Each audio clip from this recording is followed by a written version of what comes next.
Hey everybody. The Gentle Hours. It is that time again. Welcome back to Current Mood. Sorry that I was late. I was washing my hands, singing Happy Birthday, and I lost track of time and I started singing the How Old Are You Now part.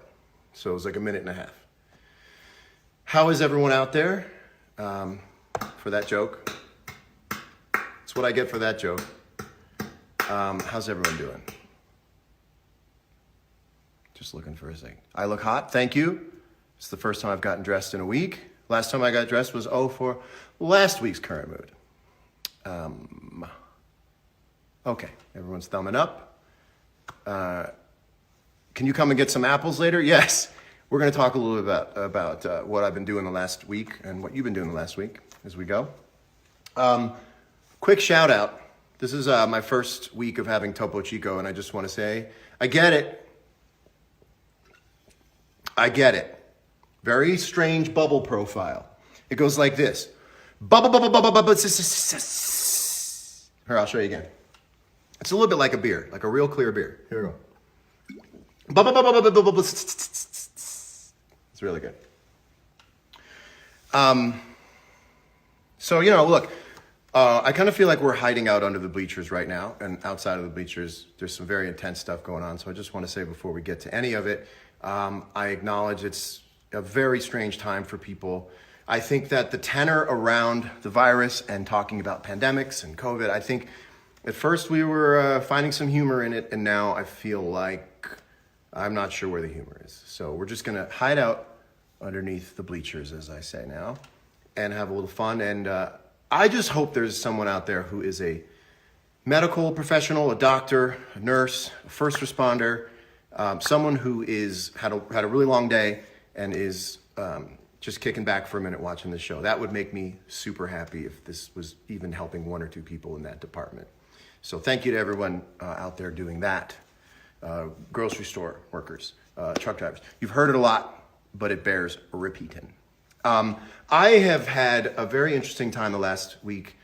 I've noticed that all my standards have shrunk, but I still have the same kind of like relative feeling of joy where earlier this year, I was saying things like, maybe I'll put a single out in the summertime. I found myself walking the dog about 4 days ago, and I went, maybe I'll have that banana when I get back in the house. And I swear it was the same excitement for eating a banana that I had in making a major label record. Is anyone out there experiencing the same phenomenon? The same excitement for super small things? Like right now, I am washing new towels to get them to feel more like old towels. And that takes a lot of drying because you got to pull all that lint out of it.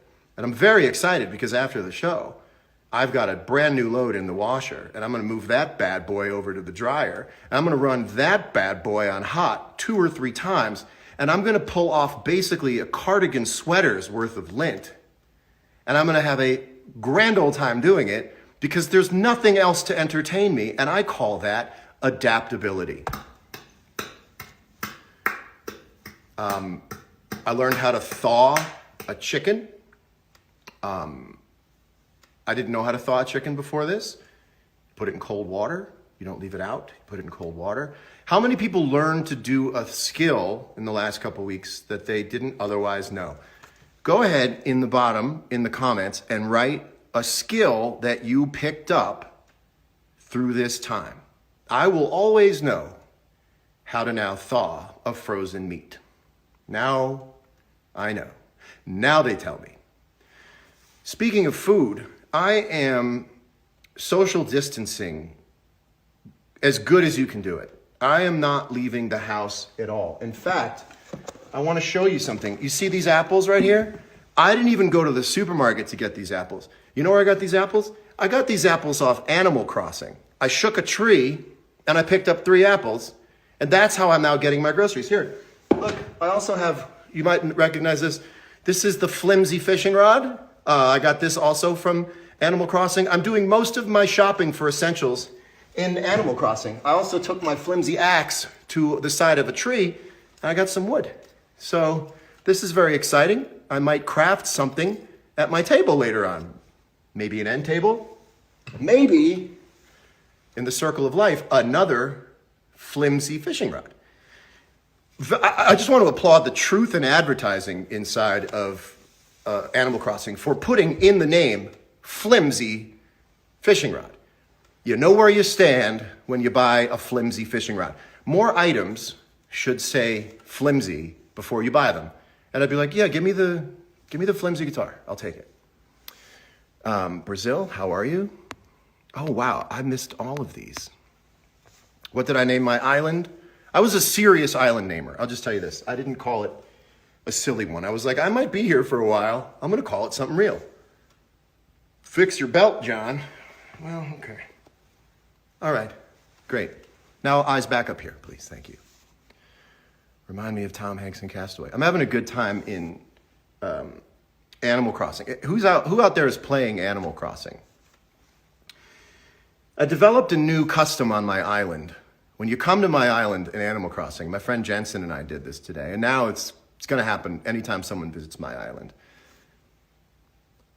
You bury your pants in the ground, and the next person comes. When they land, they take their pants off.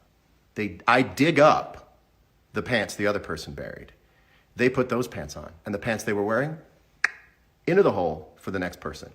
Now, you might call that crazy, but you're also on a Nintendo Switch for 12 hours a day, making like a chair out of eggs for the Easter Bunny. So all of it's crazy. But if you come to my island, them's the rules. Off with your pants. We dig a hole. The old pants are there. You put on, and by the way, the pants are from the visitor before you. So these are the traveling pants. Rudy Bondini, I ain't taking my pants off. You ain't coming to my island. It's that easy. Them's the rules. Get ready for it.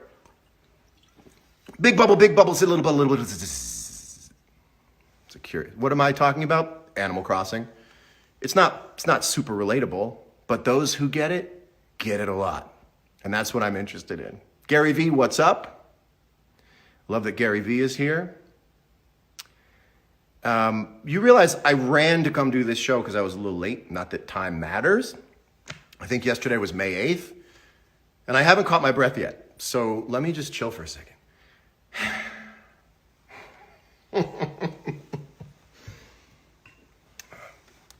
By the way, it's an in real life flimsy fishing rod. And it's pretty good. Pretty good so far. My AC pants are pleather with zippers and I'm willing to bury them on your island. Okay, DM me and you can come to my island. And I want you to DM me. I saw a little of your name. I will remember it. You're going to come to my island. You're going to bury your leather pants in the hole. And I'm going to take out the other pants that belong now to my friend Maurice. And they're yours. And then I'm going to have those pants in the ground for the next person. What's up, Romeo? What's up, Margot? What, am I late because I was playing Animal Crossing?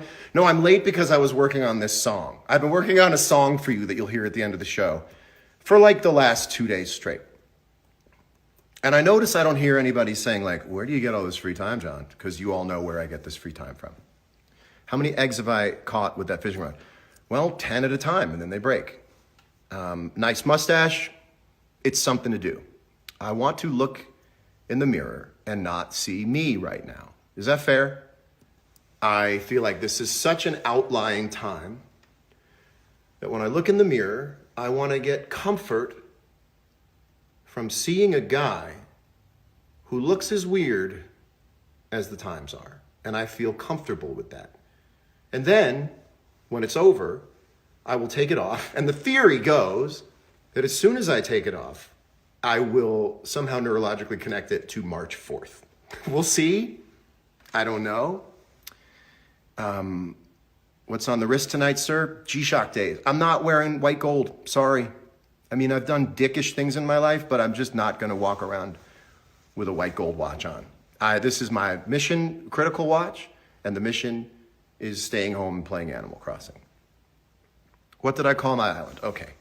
I called my island Tri-Terra. I was super serious about it. I saw the Nook family, which are basically 3 raccoons. And I was like, terraforming, Tri-Terra. So sorry, it's not like It's not cool. It's just like, oh, I might be in this game for a while. You can't change the name of your island. So I didn't want to change it up. Okay. I don't know how exciting this show is, but I want to thank you guys for tuning in because I've seen a lot of Instagram lives, and this number at the top right here, it doesn't look like that for a lot of people the whole time. So thank you guys so much for that. What else is going on? I'm also running fruits back and forth on Animal Crossing. I'm making my living importing and exporting fruit in a video game. I used to be a Grammy Award-winning musician before all this, and now I run fruit back and forth between islands for change. But I'll tell you what, you get 500 bells for a peach in my land. So when I'm coming to your island, I want to tell you something. I'm taking your trees. I just want you to know, if you see me get off the plane, I'm taking your produce. This one's a little controversial because I don't want to take food out of anybody's mouth. Oh, and I don't have the not now anymore anyway. Well, remember this one? Remember that? Remember that one? Oh, this one I wanted to say, Not now. Jeez. Not now. Jeez. I'm feeling a little bit of the not now for the Instagram models. And I don't want to stop anyone's livelihood, because if you can work from home, that's great. But Instagram models kind of rely on exotic backgrounds. And I've been seeing some of you Instagram models. I know you all watch my show. Some of you Instagram models are now in your underwear in the woods next to your house. It ain't Bali. It's the woods next to your house. I see a rusted bike next to you. You're in your backyard. No joke. I saw an Instagram model this morning with no clothes on, posing on top of a hotel safe in a closet of a hotel room. Now, I know that challenging times, desperate times call for desperate housewives, as they say. Guilty, says Rudy Boudini. And I just want to say that right now, the only model on Instagram I want to see is this one. Oh, I've been sitting on that joke for 3 weeks, and I was waiting for a slow news week to do that. That's the Instagram model I want to see. But good for him for keeping it going. It's just a little bit like, Not now. Jeez. it's all about the G's. Listen. Not now. Jeez. Also, I want to give a shout out to people who preface small complaints by saying, I know there are bigger things going on in the world right now. I don't know if that's licensed to still complain about the small thing you want to just by disclaiming that there are bigger things in the world right now. For instance, let me try this sentence out. I know there are bigger things going on in the world right now, but on my way here, I reached my hand to the garage door and my fingernail bent backwards and it hurt horribly, like really, really bad. So if you guys can just pray for me. I know there are bigger things going on in the world. I know, if you know there's bigger things going on in the world. Not now. Does anybody, oh man. This show is a little all over the place, right? Like everybody's a little bit losing it. A little losing it. I don't know. Or, by the way, just don't say there are bigger things going on in the world. I don't know. I don't even fully 100% believe this, but I did notice there, and it's not about any one person, because I just remembered in the middle of this, there is one person who said that very famously, but it's, I know there are bigger things going on. Here's what you should say. I know there are bigger things going on in the world right now. That's how I do it. I really did bend my finger backwards. It does hurt. Yeah, it hurts. But I'll get through it. I see the light at the end of the tunnel. It's getting better. When you belled your elbow, does it hurt a little bit because of your stiff jacket? This is actually not a stiff jacket. This is very soft. This is the grungiest I get, and I like it. In the Steve Miller Band smash hit Joker, do you think he was referring to Animal Crossing? Of course he was referencing Animal Crossing. Bob Saget, what's up? The only positive thing about this whole COVID thing is everyone can relate to everything. That's true. When this is all over, you're going to go to a job interview, and your potential employer is going to click his pen, And he's going to say, any special skills? And you're going to look right at him. You're going to go, I'm here. That's my special skill. I passed the test. I socially distanced. I stayed inside my house. I self-isolated. I lived indoors for the same period of time you lived indoors, and I'm here. So, and he'd go like, you have the job. That's true. You are sitting here. And I'm picking up new skill sets all the time. Now I know how to fashion my own flimsy fishing rod, and I know how to thaw a chicken. I had no idea what that was going to play when I hit it. BJ, what's up? Pictures to text. What's up, Bob Saget, who's here? Let's see. What is going on here? Anybody? Somebody.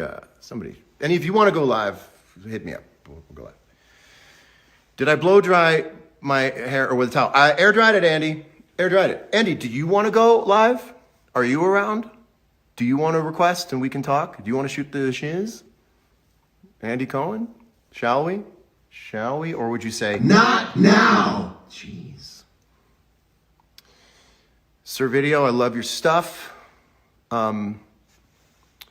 BR kicks John Mayer. I'm not anymore. I'm not jawing it up. I wear a sweatsuit every day and a plastic watch, and I'm enjoying it. I'm enjoying the death of that particular ego for now. Wonder if Andy wants... Andy, do you want to go in?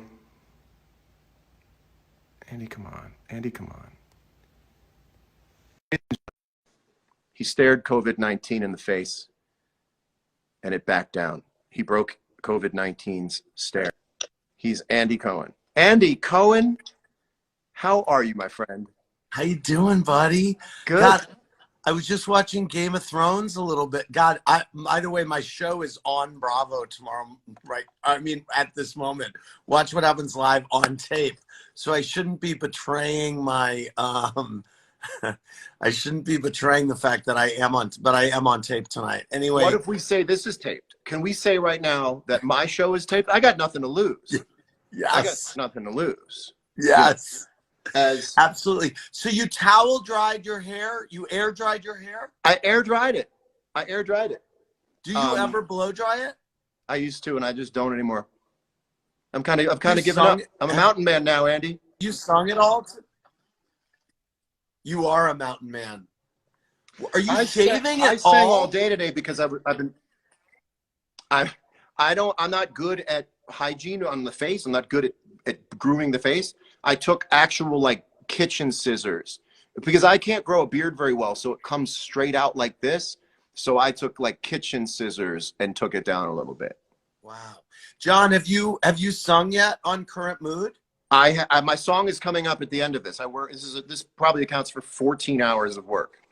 Okay. Also, by the way, Andy, it deserves to be said, you look thin, but like obviously a healthy thin now that you've beaten COVID-19.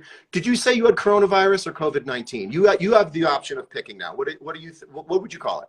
I said at the beginning that I had coronavirus, and I am saying now that I am a COVID warrior. Man, I don't like to swear on this show, but fuck yeah. Fuck yeah.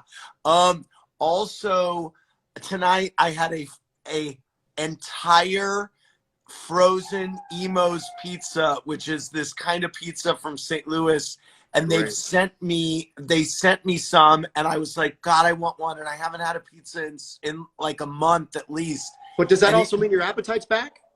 Oh, not only is my appetite back, but I was across the room from my son tonight, and I was like, he pooped, and his baby nurse said, his baby nurse goes, you got your smell back, and it just came back today. Oh, I meant that to be the clapping. By the way, dude, you know what me and the world have had in our heads all week? What's that? The earworm of the century. Out of my eye, it's all I got.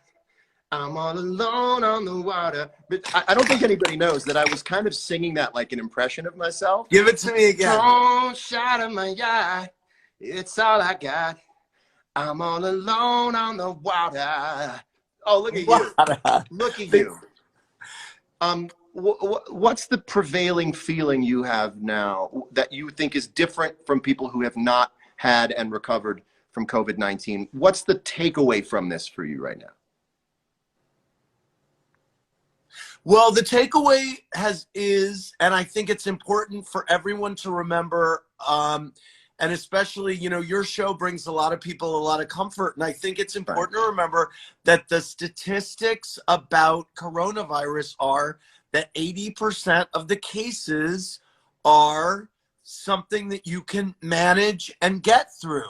Yeah. And that stat, the stats are on our side so that if you get it, and you just have to be extra careful if you're in one of those demographics or you have a pre-existing condition that makes you. So I mean, I think that my message is that I needed it to work its way through my system, and I was very conscious of that, and you were very sweet. And here's what John was doing with me. John would text me and be like, hey, put a check mark on this if you're okay, or if you're getting this message. I would say thumbs up this message, let me know you're cool. Because I knew that both mentally and physically you were not in the mode to be able to like tend to other people's needs to see if you're okay. Like seeing if you're okay is still their need. And so all I would do is write, hey, just thumbs up this message and let me know you're okay. And it was just bloop.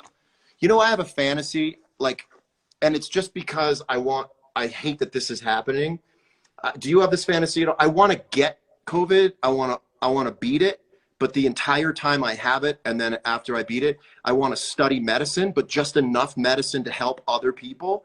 And I want to kick the front doors of the hospital and be like, fuck you, COVID. You already had me and I beat you. Who do I help? I really think that I'm an autodidact, and I could figure out at least autodidact is being able to teach yourself things. Okay. And I think, you know where I got that from? Me. Wow, I like that. I have to tell you that when you said I have a fantasy, that was not what I was expecting. Oh, you thought it was a sex fantasy? I did. But let me just ask you a question on that score. Do you, and you may or may not want to share this, do you have a number one fantasy in your mind that that's your thing that always gets you excited? You mean sex fantasy? Yeah. You mean, do I have a go-to sex fantasy? Yeah. Yeah, you know what it is? Naked ladies. Shh. What I do, I'll see somebody, whether they are naked or not, and I pretend they're naked. Shh. Oh my God, the cat's out of the bag now. Entertainment news sites are going to blow up with this one. Drone shot of my God. It's all I got. Can I have some of your plasma? Can I have some of your antibody-rich plasma? Dude, I would give you my plasma in a second. And as a matter of fact, I've been waiting for you to ask for my plasma. As a matter of fact, 10 years. I mean, my God, finally. It took this. By the way, I applied at Mount Sinai to join their plasma study of someone who's been through it, and I haven't heard from them yet. But then I just heard that actually gay guys are not allowed to be a part of it because they will not take the blood of a gay guy. I saw that. That seems arcane to me, and but I guess they brought it down to 3 months. But you'd take my plasma, wouldn't you? That's a very interesting way to find out you're gay. If you give someone your blood and they go, you have to wait 3 months. Right. You'd be like, oh, so you know. You're right. You're right. I didn't know they had a blood test for being a homosexual, but I think inside of this is some staggering medical news that if you give blood and they say, I'm sorry, you've got to wait 3 months, then you've tested positive for homosexuality? By the way, how do you identify on a medical form whether you're gay or not? I know, honestly. It's really weird. And I'm like internet bisexual. Can I give blood if I'm internet only gay? If I'm internet gay, can I still give blood or just donate to a crowd fund? If there was a blood test for being a homosexual. Hey, what are you drinking? God, that looks good. I'm drinking Topo Chico, which everyone has talked about. It's been a little bit of a trend. And I thought, well, I'm going to stay away from that. And then I tried my first Topo Chico. And you know why they're so good? It's bubbled exactly like beer. Wow. The whole kind of You do not crescendo. drink. You don't drink alcohol. I'm done with the alcohol. I'm done. I completed. I beat it. I beat the game. And where are you at during your quarantine with like smoking dope or eating I'm edibles? not really doing it. I'll eat like a super light one to go to bed. But I feel like because the world is because normal's not normal, high is now relatively not high. So you get high because you want to leave the normalcy of life. But if life itself is already like being high, well, I don't want to go where this shit's going to take me because maybe it would make everything normal. Right. Wow. Dude, I'm going to leave you because I feel like you have a show to do and I feel like I kind of crushed. You're a real producer. You time it out. You can feel it. Yeah. I love you. You were so good on Watch What Happens Live. Thank you for having me on. It was a blast. And and the moment where you realized where we kind of both realized that that Howard Stern forgot his comma in that story. If you guys haven't seen the clip, it's online. Rita Wilson, another. Oh my God, another COVID warrior. Rita Wilson. Another. I love that as time goes on, we'll be more surrounded by COVID winners. I agree. I'm going to get off. I think Rita should request you. I think that would be interesting. Love you, John. Love you too. Hang in there. Everybody. Andy Cohen. So glad you're healthy. See you, man. Andy Cohen. Always one to get his pound of flesh in the gossip department. Well, loved you too on Watch What Happens Live. We talk every single day. Our relationship is real deal. We talk every day on Marco Polo. I would say 4 times a day on Marco Polo. You're a COVID winner. We got to come up with a name for those who beat it, who come out on the other side. Hey, so I want to play you a song. We can make it if we try. Just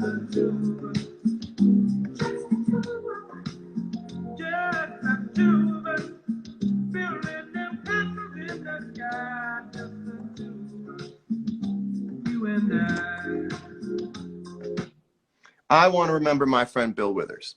And if you don't know who Bill Withers was, and I think there's probably people who were 25 years old, 20 years old. You could probably be 30 and not know. You know every one of these songs. You know this song.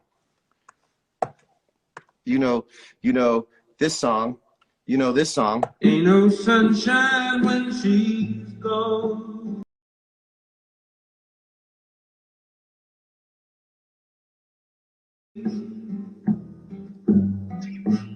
Ain't no sunshine when she's gone.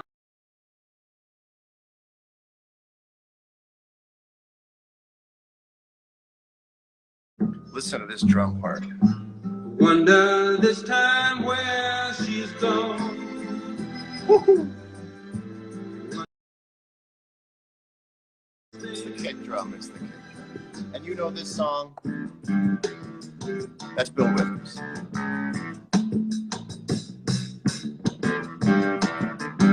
It's this song. Well, you got it. You know this song.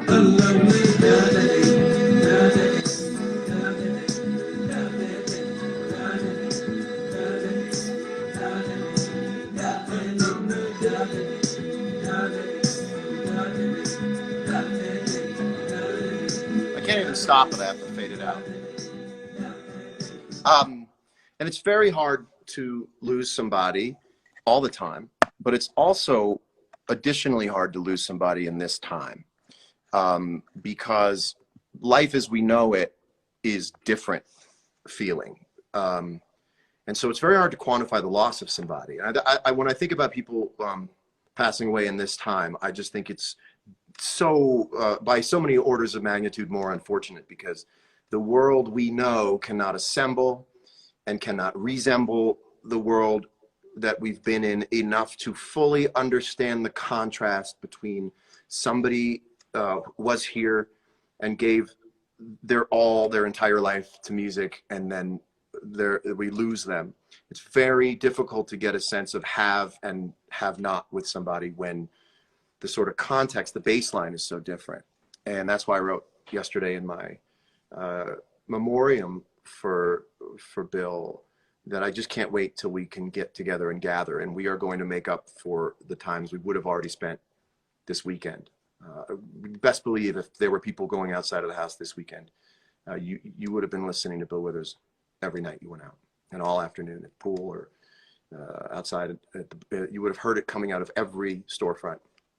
And it's my duty and it's my mission to make sure that when we do get back out into the world, that we pick up where we left off and we do play those songs outside and on stages and in parks and in restaurants. So it's going to happen. We will not forget. I will make sure we don't forget. I knew Bill through Steve Jordan, and Steve Jordan, for those who don't know, is a guy I've made a lot of music with in the trio. He's a fantastic drummer and producer and songwriter, and we're like brothers. We've spent so many hours together. You know, when you're making a record with someone that you've made several records, and we go as deep as we go in records. You know, we fall asleep together on couches. You know, Steve said to me one night, "My friend Bill's coming by." I went, "Okay, cool." And I'm telling you the truth about this story. I wish I could have told you from the very beginning, like, yeah, Bill Withers, I knew it was Bill Withers. But Steve enjoyed surprising me. He enjoyed using first names only. And I think this was the time where I finally put it together, that when Steve Jordan said, "Hey, my friend so-and-so's coming over," that you just picked the most famous last name for that person. And that's who it's going to be. But I didn't know it was Bill Withers when he came in the studio. And I said, "Hey," he said, "My name's Bill." I said, "I'm John. Nice to meet you." And I didn't put a face with it being Bill Withers. And I think he probably liked that. But I got ready to leave. And I got ready to leave the studio. "Well, bye, Bill. Nice to meet you." And I got my backpack and my guitar, and I was walking out. I was doing something else in another part of the studio, and I was walking out into the parking lot. And Bill was talking to Steve Jordan. And Steve had said something in passing about something that he thought was bumming him out about music, maybe a competition show at the time. This was 10 years ago. And he kind of made a passing remark about a music competition show and its effect on the sort of genuineness of making music. And it was in passing. It wasn't, you know. And Bill Withers, who at the time I did not know, still did not know was Bill Withers, said to Steve, called him young man, and he said, "I watch these shows all the time. I love these shows. I love sitting at home. I love watching Judge Judy. I love watching American Idol. I just love it." And then he said something that would be his refrain for the next half an hour, which was beautiful. He said, "Be more understanding in your assessment of other people's tastes." And I went, this guy is a genius. And then he would go deeper and he would explain what he likes to do and the things he enjoys, and that maybe they're guilty pleasures. And then he would come back to the refrain and he would say, so I'll say again, be more understanding in your assessment of other people's tastes. And it was like the chorus to a song. And he would explain more and he would sing the chorus. He would just speak it. Be more understanding in your assessment of other people's tastes. And then he went on and told a story. He started referencing Al Green in a very familiar way. And then it hit me. Oh my God, this is Bill Withers. And I didn't know until 30 minutes into his conversation. And I went, this is Bill Withers. And I went, Steve Jordan, you're nuts for not telling me. And of course, then the face made sense to me. And I never forgot that he said, be more understanding in your assessment of other people's tastes. And from that day on, I have been more understanding in my assessment of other people's tastes. And Bill would come to shows, again, a lot of the time through Steve, you know, so I don't want to pretend to be a guy who just magically have happened to know some incredible musicians in my life. I mean, I thank Steve Jordan for this. And he would come to shows, and then he would, you know, last show he came to was in 2017, and that's where the picture's from. And we had some really good times together. He came by the studio a few times, and we had, you know, what would seem to be a writing session. He would do these sessions where he'd have a pad and a pen, and he thought he might sing, and he would a little bit. And then I realized that he didn't want to write a song. He just wanted to sit around musicians and talk and think about songs. And he would sing little ideas, and we'd work on little ideas. And then he would say, well, this has been fun. And I'd go, oh, okay. Well, if you ever want to work on that some more, it'd be great. And I realized, oh, he just wants to be around musicians. He wants to be around people who think in music and speak in music, and their heart's full of music. Because his heart was full of music. To hear him talk was very much the same as hearing him sing. And people have tried for years to get him to sing. There were people who had money, just rich guys, who just wanted to pay him to make a record, to hear more Bill Withers music. And he stuck to his principles, and he didn't do that. And he loved his daughter, Corey, and wanted Corey to sing. And whenever I asked Bill to do something on a show of mine, I remember I had the 3 shows for late show on CBS, and he was such a go-to for me. Maybe I can get Bill Withers to come on and sing a song. And he was so proud of his daughter, Corey, and said, what if Corey came on and did it? And I just thought that was so sweet for him to champion his daughter the way you hear most people champion themselves these days. And so love out to Corey for her loss. And I want to read you something, because I was doing some reading up, just wanted to read more about what Bill had to say. And I found an interview that he did on NPR in 2007. And I want to read this to you. The interviewer asked him, so I want to ask you to look at the choices that Bill Withers has made in his life to now, and tell us which choice you made was your best choice and which one you made was your worst. And he said, the best choices that I made was when I accepted who I was and was honest with myself and went about things how I believed it, without worrying about whether I was going to impress somebody or not. And the worst choices that I made was when I was trying to gain somebody's approval rather than choosing on principle. And every time I compromised one of my principles, the price is fierce for that. And for as long as I have been a fan of his or knew him personally, I never saw the man compromise on his principles, ever. And that's just more to take. It's just more to take, whether he was speaking to you or speaking to an interviewer 15 years ago, 14, 13 years ago. Everything he said is useful. 4% of the things that I say are useful. 100% of the things he said were useful. And he stopped making records 40 years ago. And there are people, artists watching this, who are frightened that they won't have a footing in culture in 4 months because of this pandemic. 40 years his music went and spoke for him to the world and continues to speak for him. And now his music means even more, because to steal from a Leon Russell lyric in Song for You, he says, listen to the melody, because my love is in there hiding. And I thought about that lyric today. And in all of those melodies, it's not even hiding. Bill Withers' love is ever present, and they are there's such beautiful songs to sing. And if anybody ever liked my version of Ain't No Sunshine, it had nothing to do with me.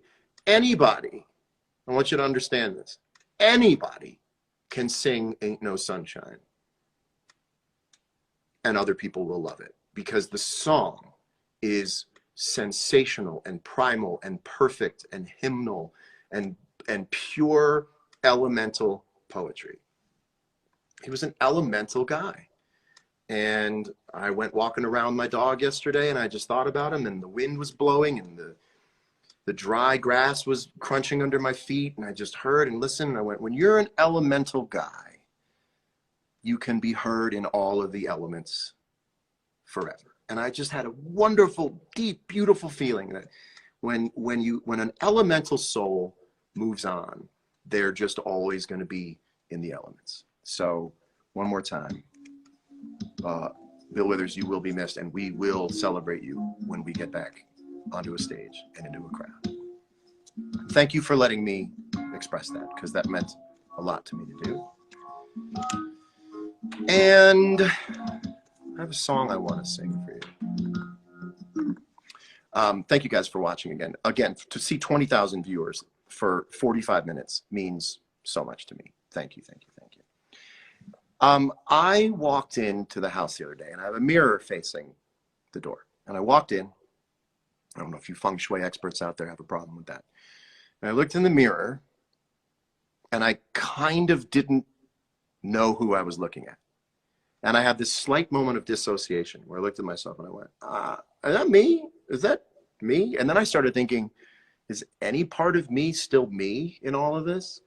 And I realized, yeah, that is. But I want to sing a song to you, and I'm going to send you off with this song. It goes like this. Hold on, let me make sure I get it right. It goes like this. Hold on, hold on.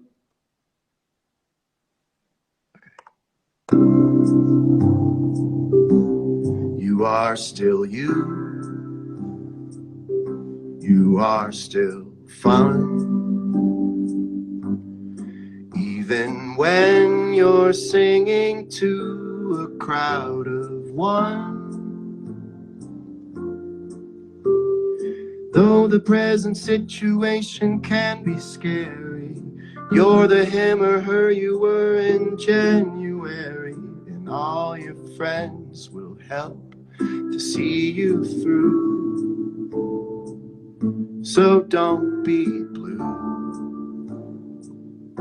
You are still you. You are still you.